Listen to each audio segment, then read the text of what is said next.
ইরানের অস্ত্রের মজুদ শক্তিশালী করতে ক্ষেপণাস্ত্র ড্রোনের সরঞ্জাম পাঠাচ্ছে রাশিয়া। ট্রাম্প বাড়াবাড়ি করলে সরাসরি ইউরোপে হামলা করার হুমকি ইরানের। ইরানকে সহায়তা করা দেশকে ভয়াবহ শাস্তি দেওয়ার হুমকি ট্রাম্পের।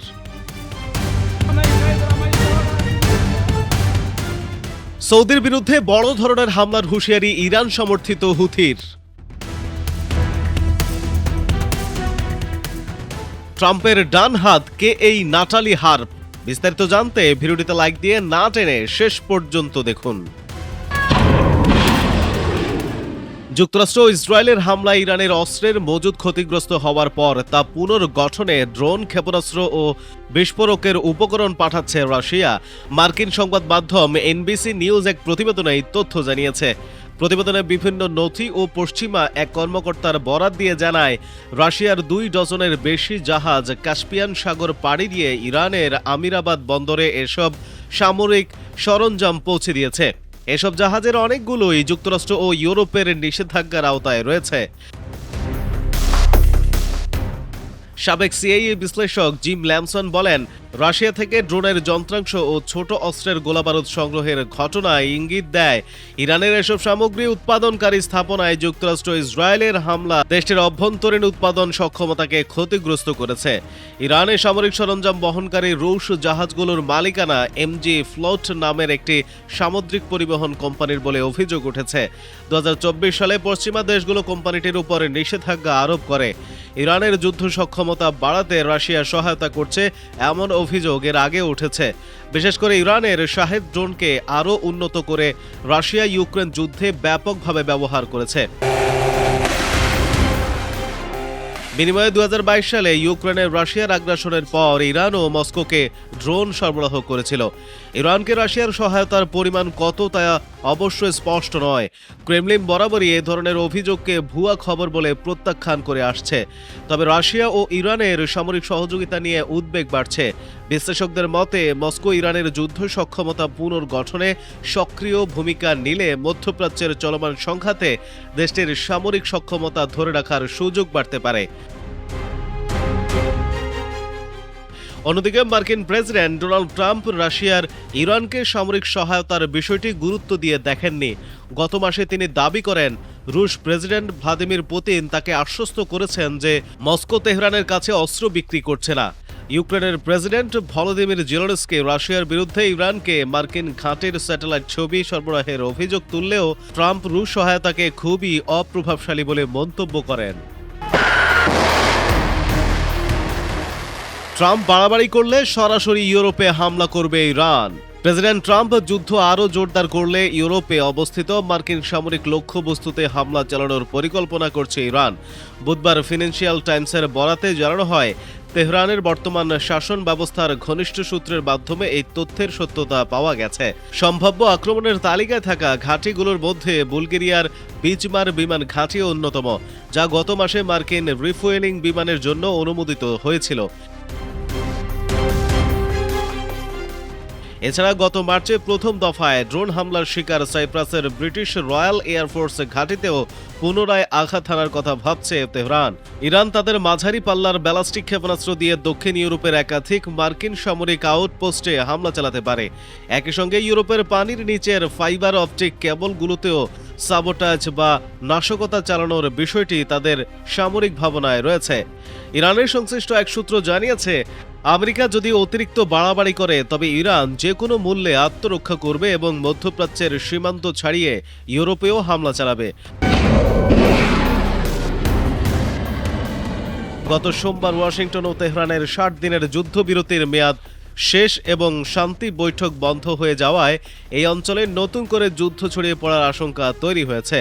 সামরিক বিশ্লেষকদের মতে, দূরপাল্লার হামলায় ইরানি ক্ষেপণাস্ত্র পৌঁছাতে পারলেও সেগুলোর নির্ভুলতা ও শক্তির পরিমাণ কিছুটা কমে থাকে। এর আগে ভারত মহাসাগরের দিয়েগো গার্সিয়ার মার্কিন যুক্তরাজ্য ঘাঁটিতে হামলা ব্যর্থ হলেও সাইপ্রাসের আক্রোতিরি ঘাঁটিতে সফল আঘাত হেনেছিল তেহরান। ইরানকে সহায়তা করা দেশকে ভয়াবহ শাস্তি দেওয়ার হুমকি ট্রাম্পের। ইরানকে কোনো ধরনের সহায়তা বা ব্যবসায়িক সুবিধা দেওয়া যে কোনো দেশকে ভয়াবহ শাস্তির মুখে পড়তে হবে বলে হুঁশিয়ারি দিয়েছেন মার্কিন প্রেসিডেন্ট ডোনাল্ড ট্রাম্প। নিজের সামাজিক যোগাযোগ মাধ্যম ট্রুথ সোশ্যালে দেওয়া এক পোস্টে তিনি এই হুঁশিয়ারি দেন। ট্রুথ সোশ্যালে ট্রাম্প লেখেন, কোনো দেশের বিরুদ্ধে নেওয়া সবচেয়ে কঠোর অর্থনৈতিক অভিযান শুরু করা হচ্ছে। তার ভাষায় এটি হবে নজিরবিহীন মাত্রার অর্থনৈতিক যুদ্ধ ও ইরানকে বিচ্ছিন্ন করার উদ্যোগ। তিনি আরও বলেন, কোনো দেশের ব্যাংক, ব্যবসা প্রতিষ্ঠান, বিমানবন্দর বা সরকারি সংস্থা যদি ইরানকে যে কোনো ধরনের আর্থিক বা অর্থনৈতিক সহায়তা দেয় তাহলে সেই দেশও বড় ধরনের অর্থনৈতিক পরিণতির মুখে পড়বে। তবে কোন দেশের বিরুদ্ধে কী ধরনের পদক্ষেপ নেওয়া হবে সে বিষয়ে তিনি নির্দিষ্ট করে কিছু বলেননি। তিনি এই উদ্যোগকে অর্থনৈতিক ডি-ডে হিসেবে উল্লেখ করে ইরানকে বিচ্ছিন্ন করতে এবং দেশটির বিরুদ্ধে ব্যবস্থা নিতে যুক্তরাষ্ট্রের মিত্রদের পাশে থাকার আহ্বান জানান। ট্রাম্পের ভাষায় এসব ঐতিহাসিক পদক্ষেপ ইরানকে এবং বিশ্বজুড়ে সন্ত্রাসী কর্মকাণ্ড পরিচালনার সক্ষমতাকে বড় ধরনের ধাক্কা দেবে। সৌদির বিরুদ্ধে বড় ধরনের হামলার হুঁশিয়ারি ইরান সমর্থিত হুথির। সৌদি আরবের বিরুদ্ধে সংঘাত আরও বৃদ্ধি করার হুমকি দিয়েছে ইয়েমেনের বিদ্রোহী গোষ্ঠী হুথি। তারা জানিয়েছে সৌদি আরবের পদক্ষেপের জবাব দিতে সমুদ্র পথে অবরোধ, সৌদি সামরিক স্থাপনায় হামলা এবং ইয়েমেনের সার্বভৌমত্ব রক্ষাকে তাদের প্রধান নীতি হিসেবে বিবেচনা করছে। খবর মিডল ইস্ট আইয়ের। হুথিদের সামরিক মুখপাত্র ইয়াহিয়া শারি বলেন, ২০ জুলাই থেকে সৌদি জাহাজ চলাচল নিষিদ্ধ করার পর এখন পর্যন্ত সৌদি তেলবাহী ৮টি জাহাজে হামলা চালানো হয়েছে। এর মধ্যে ৫টি হামলা হয়েছে লোহিত সাগরে এবং ৩টি এডেন উপসাগর ও আরব সাগরে। তিনি দাবি করেন, হুথিদের হুমকির কারণে ৪৮টি সৌদি তেলবাহী জাহাজকে ফিরে যেতে হয়েছে। এর মধ্যে ৩৪টি আরব সাগর ও ভারত মহাসাগর থেকে এবং ১৪টি লোহিত সাগর থেকে ফিরে যায়। ইয়াহিয়া শারি আরও দাবি করেন, সৌদি আরবের ইয়ানোবো, নাজরান, জিজান ও আভা এলাকায় এবং দেশটির পূর্বাঞ্চলের তেল সরবরাহ এলাকায় মোট ৯টি হামলা চালানো হয়েছে। পাশাপাশি আল রুয়াইক, আল আরব, আল ওয়াদিয়া, মারিফ ও আল মাখা এলাকায় সৌদি সামরিক অবস্থান লক্ষ্য করে আরও ১৪টি অভিযান চালানো হয়েছে। হুথিদের এই মুখপাত্র সতর্ক করে বলেন, বড় ধরনের সংঘাত শুরু হলে তার জবাবও বড় ধরনের সংঘাত দিয়েই দেওয়া হবে। সৌদির কাছে অবরোধ তুলে নিতে হবে, ইয়েমেনের সামরিক অভিযান বন্ধ করতে হবে, সরকারি কর্মীদের বেতন দিতে হবে, বিদেশি সেনাদের প্রত্যাহার করতে হবে এবং ইয়েমেনের প্রাকৃতিক সম্পদের নিয়ন্ত্রণ পুরোপুরি ইয়েমেনিদের হাতে দিতে হবে বলে দাবি হুথিদের। ডোনাল্ড ট্রাম্পের ডান হাত কে এই নাথালি হার্ফ? মার্কিন প্রেসিডেন্ট ডোনাল্ড ট্রাম্পের পাশে সাম্প্রতিক বছরগুলোতে সবচেয়ে বেশি দেখা যাওয়া ব্যক্তিদের একজন নাটালি হার্ফ। ট্রাম্পের দীর্ঘদিনের বিশ্বস্ত এই সহযোগীকে প্রেসিডেন্টের ট্রুথ সোশ্যালের পোস্ট টাইপ করা থেকে শুরু করে তার কাছে বিভিন্ন তথ্য পৌঁছে দেওয়ার মতো গুরুত্বপূর্ণ দায়িত্ব পালন করতে দেখা যায়। ব্রিটিশ গণমাধ্যম বিবিসির এক প্রতিবেদনে উঠে এসেছে, ট্রাম্পের দ্বিতীয় মেয়াদে হার্ফের প্রভাব ও উপস্থিতি আগের যে কোনো সময়ের তুলনায় আরও দৃশ্যমান হয়েছে। বিবিসির প্রতিবেদনে বলা হয়েছে, ৩৫ বছর বয়সী হার্ফ নতুন করে আলোচনায় এসেছেন জর্জিয়ার ডেমোক্র্যাট সিনেটর জন অসফের বক্তব্যের পর। ট্রাম্পের সমালোচনা করতে গিয়ে অসফ তার সঙ্গে হার্ফের ভ্রমণের প্রসঙ্গ তোলেন। তিনি ট্রাম্পের কাতারের আমিরের উপহার দেওয়া উড়ন্ত প্রাসাদে হার্ফকে সঙ্গে নিয়ে ভ্রমণের কথা উল্লেখ করেন। এর মাধ্যমে নতুন এয়ারফোর্স ওয়ান এবং গত মাসে তুরস্ক থেকে ট্রাম্পের গোপনে বিমান পরিবহনের সময় হার্ফের উপস্থিতির প্রতিবেদনের দিকে ইঙ্গিত করেন তিনি। বিবিসি প্রতিবেদনে বলা হয়েছে, ট্রাম্পের দ্বিতীয় মেয়াদে হোয়াইট হাউসে হার্ফের উপস্থিতি প্রায় সার্বক্ষণিক। ওভাল অফিসে ট্রাম্পের কয়েক ফুট দূরে কিংবা প্রেসিডেন্টের অভ্যন্তরীণ ও আন্তর্জাতিক সফরে এয়ারফোর্স ওয়ানে ওঠার সময় প্রায়ই তাকে দেখা যায়। হার্পের হোয়াইট হাউসে আসার পথটিও ছিল বেশ ব্যতিক্রমী।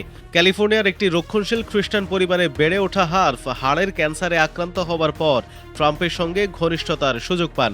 ট্রাম্পের প্রথম মেয়াদে পাশ হওয়া রাইট টু ট্রাই আইনের আওতায় পরীক্ষামূলক চিকিৎসা নেওয়ার সুযোগ পেয়েছিলেন হার্ফ। প্রচলিত কেমোথেরাপি ব্যর্থ হওয়ার পর এই চিকিৎসা তার জন্য গুরুত্বপূর্ণ হয়ে ওঠে। ২০২০ সালের রিপাবলিকান ন্যাশনাল কনভেনশনে নিজের অভিজ্ঞতা তুলে ধরে হার্ফ ট্রাম্পকে তার জীবন রক্ষার কৃতিত্ব দেন। তিনি বলেছিলেন, পরীক্ষামূলক চিকিৎসার সুযোগ না পেলে অনুমোদনের অপেক্ষায় থাকতে থাকতেই তার মৃত্যু হতে পারত। বিবিসির প্রতিবেদন অনুযায়ী ওই বক্তব্যের পর ট্রাম্প প্রকাশ্যেই হার্পের প্রশংসা করেন এবং তাকে টেলিভিশনের পর্দায় বিশেষভাবে নজর কাড়া একজন হিসেবে উল্লেখ করেন।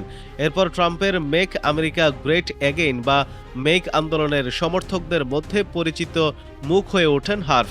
2020 সালের নির্বাচনী প্রচারণায় ট্রাম্পের উপদেষ্টা বোর্ডেও যুক্ত হন তিনি। প্রিয় দর্শক, এই নিউজগুলো সম্পর্কে আপনার মতামত দিতে ভিডিওতে লাইক দিয়ে নিচের কমেন্ট বক্সে লিখুন। প্রতিদিনের আন্তর্জাতিক খবর সবার আগে পেতে ফার্স্ট বাংলা চ্যানেলটি সাবস্ক্রাইব করে পাশে থাকা বেল আইকনটি প্রেস করে রাখুন। ধন্যবাদ সবাইকে।